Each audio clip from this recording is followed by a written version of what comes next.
अस्सलाम वालेकुम। उम्मीद है कि आप सब खैरियत से होंगे। तो टॉपिक का जो है नाम देख के आपको पता चल गया होगा कि क्या होगा। आज हम डिस्कस करेंगे ट्रूस ऑफ हुदैबिया के बारे में। देखिए, हुदैबिया जो है ट्रूस का मतलब क्या होता है पहले देखें। ट्रूस का मतलब होता है ट्रीटी। क्या?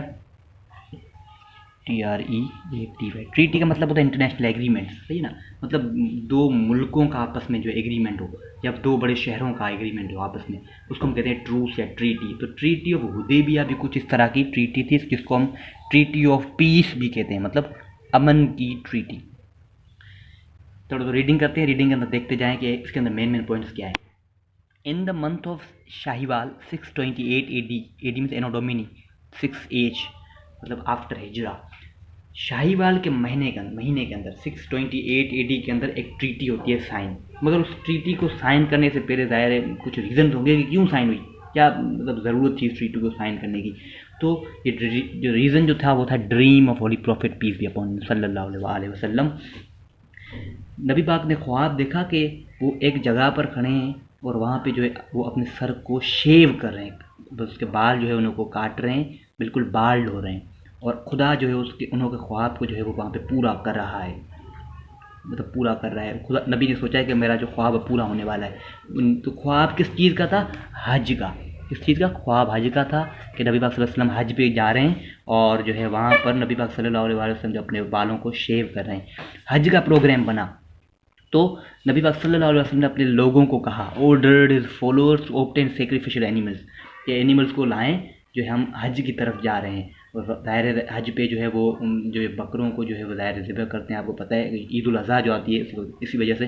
तो अब क्या हुआ भाई, मगर हज से पहले क्या हुआ कि जो है नबी पाक सल्लल्लाहु अलैहि वसल्लम को मक्कन ट्राइब्स, मक्के के अंदर एक ट्राइब था जिसको हम कहते हैं कुरैश ट्राइब।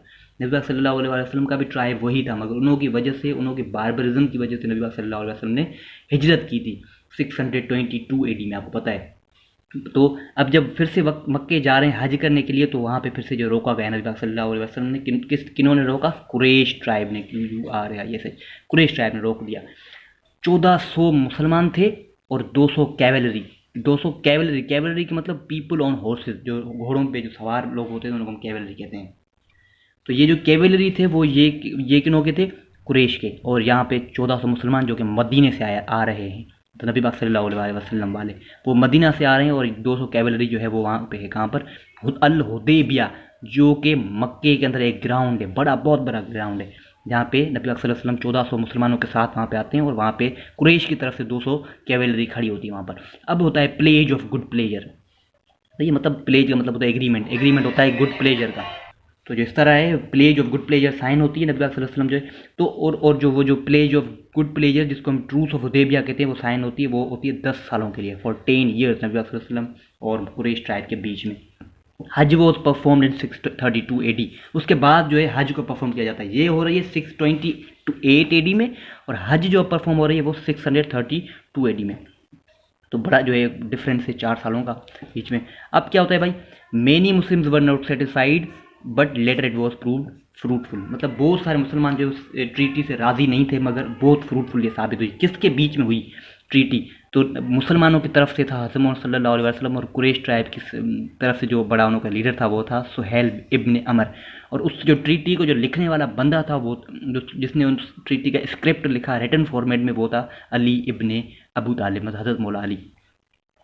अब हम देखें कंडीशनल पॉइंट्स के उस ट्रीटी के अंदर कौन कौन सी चीज़ें अहम थी जो कि कॉम्पिटेटिव एग्जाम या किसी भी एग्जाम के लिए बहुत इंपॉर्टेंट चीज़ मेन पूछी ये जाती है कि कंडीशंस क्या थी उस ट्रीटी के अंदर। तो पहली कंडीशन थी कि हज will be performed next year 3 days residence. मतलब वो कहा गया था, कुरैश ने नबी पाक सल्लल्लाहु अलैहि वसल्लम ने कहा था कि उन्होंने, मतलब कुरैश ने नबी पाक सल्लल्लाहु अलैहि वसल्लम को कहा कि आप इस वक्त हज पर आए हो मगर हम आपको हज इस बार नहीं करने देंगे, we will let you perform Hajj next year. आपको नेक्स्ट ईयर आना होगा, फिर हम आपको सिर्फ 3 दिनों के लिए फिर जो है मक्के में रहने देंगे और आप कोई भी हथियार नहीं लाओगे अपने साथ, कोई भी, ना तलवार ना भाला ना कैवलरी कुछ भी। दूसरी पॉइंट थी कि इन्फोर्सेबल फॉर 10 ईयर, सिर्फ 10 सालों तक ये इस जो ट्रीटी को इन्फोर्स करना होगा। 10 सालों तक ये ट्रीटी अमन का मुआहिदा जो है वो चलता रहेगा। Everyone will be allowed to join either prophet और कुरैश, मतलब हर किसी को मौका होगा, हर किसी को चांस चॉइस होगी कि either they join holy prophet peace be upon him और कुरैश।